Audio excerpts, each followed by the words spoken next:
preserved at the church. This is through it, actually it's the last or the remnants of the ancient Egyptian language spoken, and the script is in Greek with 7 ancient Egyptian letters for certain phonetics not found in Greek. Now, is the Coptic language still practiced at church? No, I don't think this is practiced outside the church. Some few families in Upper Egypt still could speak Coptic language, but mostly inside the church. Yes. Like the songs and praises at the church, which is still Coptic, because it have music, which it's a Coptic music, with the language goes with the language itself. But is it important to preserve this language? You know, is it important to have it alive, keep it alive? I don't think we do it. Yes. Yes, This is related to the Arabs. When the Arabs come to Egypt, they fight against Coptic language, and I think during Al-Hakim Ba'amrillah, he said that anyone speak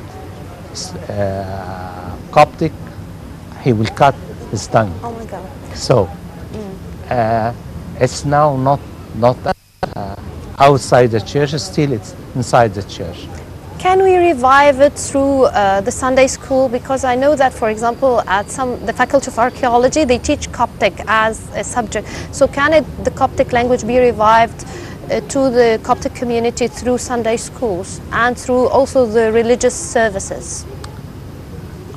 I think the only way to revive language is the people to use the language inside their homes, which is not applied still, but we teach Coptic language, the letters and something like that, and songs and praises with the Coptic language, but still it's not used inside homes. Yes. So if we go back to the Christmas rituals and the Coptic Christmas rituals, if you can tell us a little bit more about the rituals inside the church and also at home. You know, it's the Coptic still with the prayer. This is traditional prayer, and it's a celebration, but still prayer.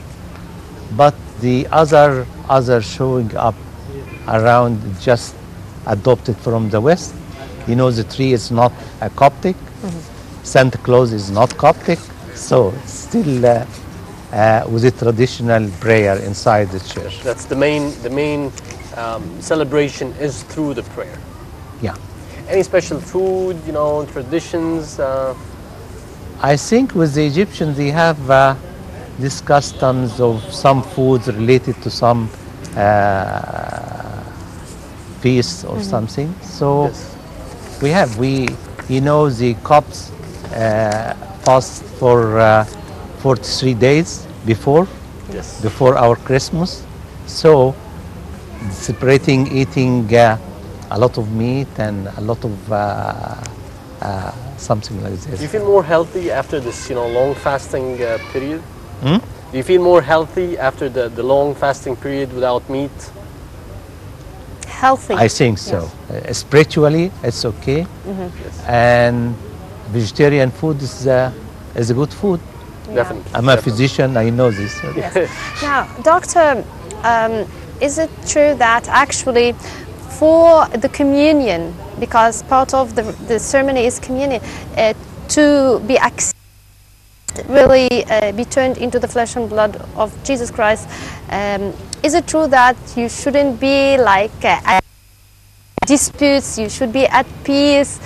Is that true? Tell us please about Yeah, the spirit. Of course, this is very true. Everyone must prepare for that, and we have a confession before, and during the mass itself, the diacon declares that anyone must have a peace with the others. So it's very true. Now, for you, what's the most significant part of the rituals at Christmas? at Christmas? I think the gospel itself, The gospel. because it's telling the story of Jesus and telling what happened at that time. Let's Yeah. speak about the aspect of the unity aspect and your Muslim friends and how they're dealing with you throughout the Christmas. I think now it's better than before. Now my Muslim friend mostly said كل سنة وأنت طيب to me. The And greetings and wishes. yeah, and Yeah. wishing most of my friends come to me or just call me and said كل سنة وأنت طيب, happy feast and happy Christmas. You know, during the last years, Yeah. the reign of Ikhwan or something, this is just Tights? very fanatic. Fanatic, okay. And some shuyukh said, don't say, Don't wish or greet Yeah. Christians for their. especially at the feast of resurrection. Wow. Well, also I'd like to ask about the Mass itself. Now, when would it start? Is it midnight or before midnight? I start before midnight and finish after midnight. After midnight. Would there be other Masses the next day, or it's just on the eve? No, just in the eve. Just on the eve. No other message, just in 7th of January, we have our parties of the Sunday school. We celebrate this during the morning, and we finish at 3 p.m. or something. Yes, we finally like to take your wishes for the year 2016 for Egypt. What you have in mind? What is your dreams for Egypt in 2016? I dream that first thing I know, I just to succeed in fighting corruption, and this is very important for Egypt, which you have all religions have their parties to fight corruption, Yes, and also routines, yes. Yes. bureaucrats. Oh. This is decrease the planning Economic for development and yeah, reforms, economic yes. development. Yes, okay. Yes, this is a very good point because both aspects, if you're speaking of bureaucracy or, coming out of the line and fighting corruption and standing against corruption, definitely both will take Egypt towards a different situation. Yes, I think so. Yes. Yes. Right. Finally, Dr. Mazloum Habib, General Secretary of the Sunday School, would like to thank you very much for joining us. It has been a great pleasure to have you with us. Thank you for giving this opportunity to address people of Egypt and my fellow Christians, which is part of the Egyptians. And thank you very much. Thank you and Merry Christmas. Let's move now to the short break and returning back with more.